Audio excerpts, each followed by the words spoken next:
সারদা মা তখন 5 বছর অতিক্রম করে 6 বছরে পড়েছেন।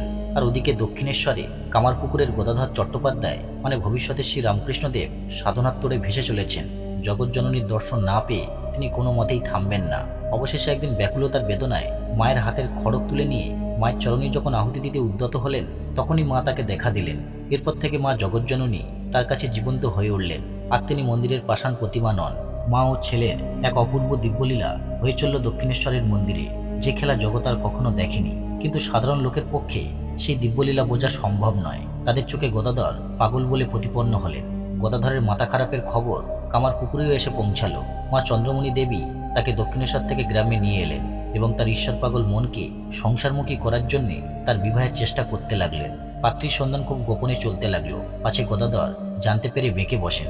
কিন্তু যখন তিনি জানতে পারলেন, তখন তিনি বিরক্ত তো হলেনই না, উপরন্তু বাড়িতে এই ধরনের বিবাহ অনুষ্ঠান হলে বাড়ির শিশুরা যেমন আনন্দ করে সেরকম আনন্দ করতে লাগলেন। কিন্তু খোঁজ খবর করেও মনের মতো পাত্রে কিছুতেই পাওয়া গেল না।